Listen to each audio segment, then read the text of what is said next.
नमस्कार, आप देखना शुरू कर चुके हैं प्रदेश तक और मैं हूं आपके साथ रीना। मध्य प्रदेश में हुए विधानसभा चुनाव में बीजेपी ने भारी बहुमत से जीत का परचम लहराया है। वहीं चुनाव के नतीजों ने कांग्रेस को निराश किया है।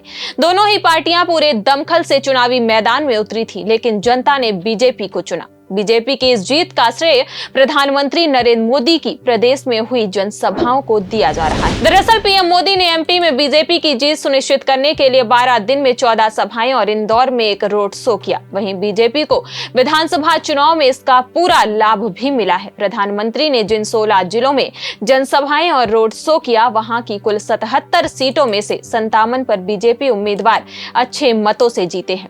केवल 20 सीटों पर ही कमल नहीं खिल पाया, जिसमें 19 सीट कांग्रेस को और 1 सीट भारत आदिवासी पार्टी के खाते में गई है। इतना ही नहीं, इन जिलों की सीटों के अलावा आसपास के जिलों की सीटों पर भी फायदा मिला है। पीएम मोदी की सभाएं प्रदेश में 4 नवंबर से शुरू हुई थी, जो 15 नवंबर को प्रचार के आखिरी दिन तक चली। बता दें, उनकी अधिकतर जनसभाएं उन सीटों पर की गई थी जहां बीजेपी साल 2018 में चुनाव हार गई थी।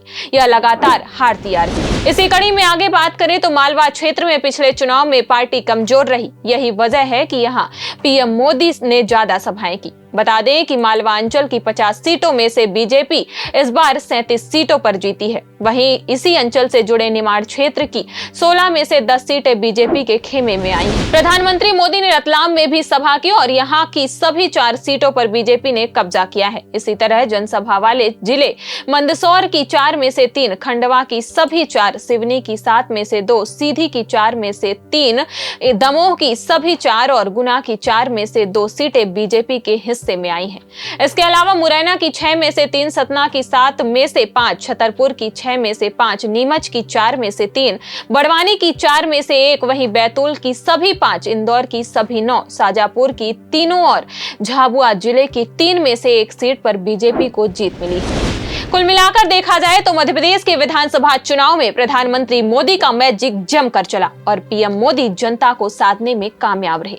फिलहाल इस खबर में बस इतना ही। जल्द फिर मिलेंगे कुछ और खबरों के साथ। देश दुनिया और अपने आसपास की ताजा तरीन वीडियो को देखने के लिए प्रदेश तक को लाइक करें, फॉलो करें और यूट्यूब पर सब्सक्राइब करें और बेल आइकन को दबाना ना भूलें। साथ ही ऐसी ताजा अपडेट के लिए pradesh tak.com पर विजिट करें।